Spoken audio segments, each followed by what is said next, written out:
Hey guys, the last 10 months have been a wild ride that, in the most beautiful way, just got a little wilder. Thanks to you, I received the Best Online Music Tech Personality Award 2020.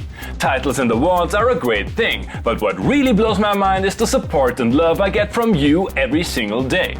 You are, without a doubt, the greatest community in the on and offline world. You keep me going, and I'm looking forward to more fun, more music, more weirdness, and even more controversial music-making machines. Thanks again, I could go on forever, but there's some bad gear waiting for us.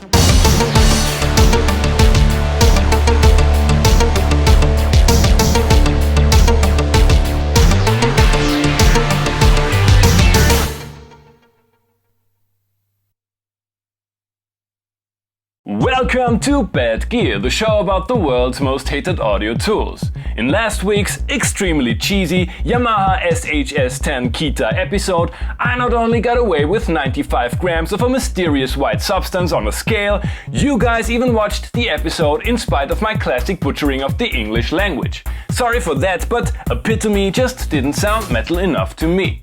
German synthesizers do not necessarily need to come out of hip Berlin backyards. On the contrary, makers of electronic musical instruments like Waldorf often prefer the placid rural areas of Austria's big neighbor. Today we are going to talk about a synth produced by another one of them, the Quasimidi Sirius. The Quasimidi brand was originally known for various MIDI tools and sequences for what people in German-speaking regions call Alleinunterhalter, but quickly shifted its focus to synth and grooveboxes for the thriving techno scene. I remember that Quasimidi products were predominantly used by the cool guys here at school. You know, the dudes who like to party. A demography that was a bit intimidating to me as a teenager. Other cool and less intimidating Quasimidi users were, according to the slightly shady German Wikipedia page, Kraftwerk, Tangerine Dream, Klaus Schulze and Jean-Michel Jarre. Not bad. The fully digital 1997 Sirius Groove Synth itself didn't make use of the trademark MASS synth engine of its predecessor, the Quasar, which combined sampled waveforms with FM and additive synthesis. The Sirius was based on what Quasimidi called DTE synthesis. DTE for difficult to explain. Challenge accepted. At the first glance, the Sirius is quite a raver. Plenty of knobs and buttons, an abundance of drum samples, 3 of those aforementioned difficult-to-explain synth voices, a vocoder, a sequencer, an arpeggiator-gator section and a mixer with FX. The labeling might inspire hours of contemplation on a sleepless Sunday morning. My personal favorites are Special Loop Track Fader Metronome, Overblast and Phonetischer Spektraltransformator. The preset system is self-explanatory and tailored to late 90s dance music. Just select a part, choose a category and press one of the 16 buttons while in sound select mode.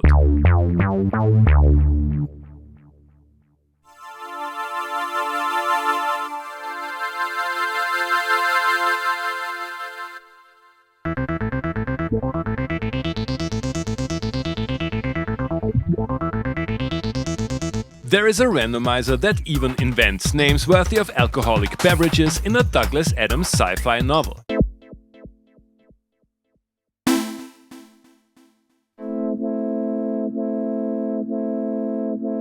I didn't really understand the workings of the built-in sequencer, but somehow I managed to get enough notes into the machine to perform some basic techno arrangement. The DTE synth engine is straightforward. First, select one of the sample-based waveforms, choose an octave and dial in the desired amount of detune and saturation. This raw sound then hits the filter and VCA, where we discover one of the quirks that the guys at Quasimidi obviously had a hard time explaining. The full-fledged ADSR envelopes are controlled by only one knob each.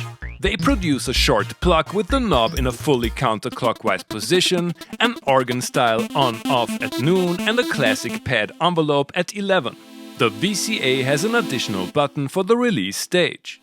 While this might be a total deal-breaker for many synthesists, I have to admit that I like the concept, as ADSR shapes tend to be rather similar most of the time. This macro-based approach is applied to the LFO section as well.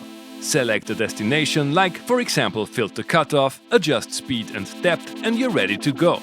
Filter sweeps, vibrato, tremolo, no problem. A word of warning, I know it's tempting, but never go full on Mortal Kombat when using the Sirius.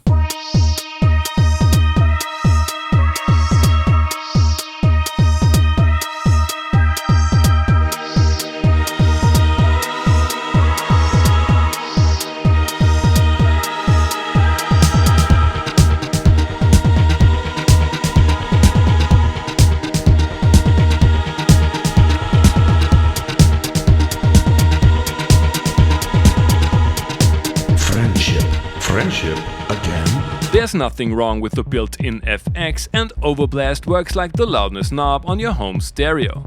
Keybed, pitch and mod wheel are above average, but the stereo outputs are very limiting.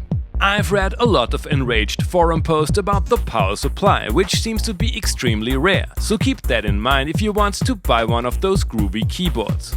Fun fact, Quasimidi really pushed the envelope of demo song production. An entire 40-minute album full of late 90s bangers will grace the unit's ROM forever. Siriuses can be found on the used market for prices ranging from no thanks to I'm gonna call the cops, and I swear that I didn't break any laws while acquiring this specific model in damn fine condition. The Quasimidi Sirius seems to be a powerful jack of all trades. Why are there so many people who hate the keyboard like they were refused entry to the club? You have already heard the Sirius in our little intro tune. Bassy, grungy, heavy, I like it. Let's use it as the groove keyboard it was designed to be in this standalone Eurodance jam.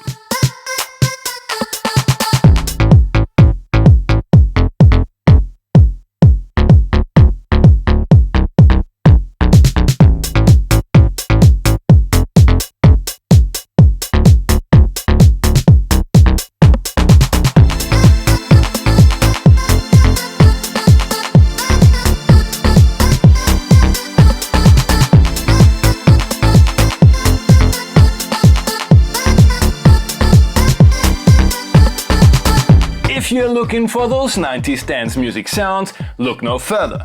Even without drastic use of the more than okay filter, you can get some production-ready sounds from the plain waveforms, if you like the vibe of that era. The sequencer is, as pointed out before, not exactly intuitive, but usable. The main issue I had with the groovebox element of the Sirius is the underpowered CPU. There's some lag when you push more than one button at the same time, a major PITA when playing live. I wanna know if we can get some less cliched sounds out of it in this more complex stallless setup.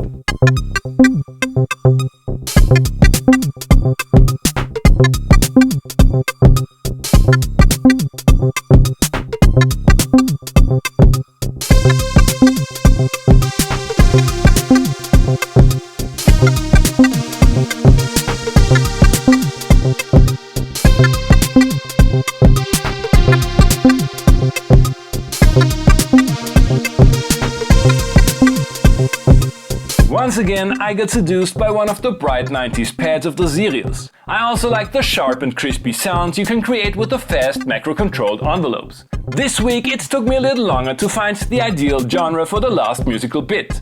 I started working on some Icelandic John Bonham meets Goldie in the electropop artifact.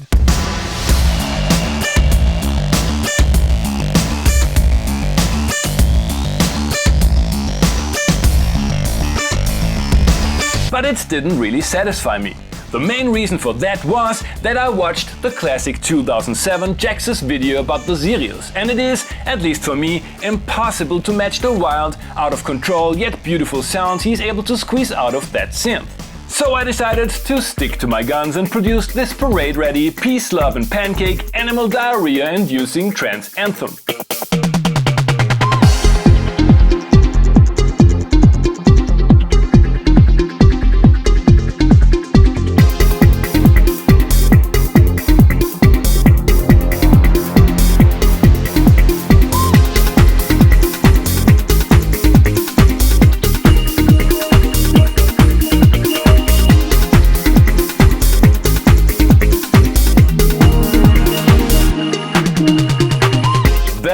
The Quasimidi Sirius is a serious old-school rave monster with a massive feature set, and it is packed with a vast array of tones. Not all of them an expression of timeless and impeccable taste. It is easy to wrap one's head around the primary functions, but there are also a lot of deep rabbit holes worth going down. For example, the powerful arpeggiator gator section, the audio sync functionality, the strange and complex vocoder I was barely able to get some useful sounds out of, and the more advanced sequencer and live performance features.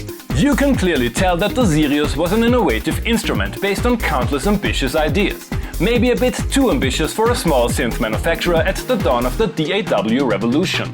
No matter how cool some of the sounds and features might be, chances are that you will run into some frustrating limitations when you try to use them for real music making. This might have also been the reason why the company folded in the year 2000. I usually don't like to play the what if game, but I caught myself thinking about what if Quasimidi didn't have to close its doors, or was resurrected just like the Waldorf brand. What would their instruments be like now? Virtual reality grooveboxes, mass-market ready brain-to-MIDI adapters, AI-based cats and synthesizers in space meme generators? Who knows? Thanks for watching and see you next time! Hey guys, I hope you enjoyed the episode. Feel free to like and subscribe, and don't forget to leave a comment what other kind of gear you would like to see and hear on the show.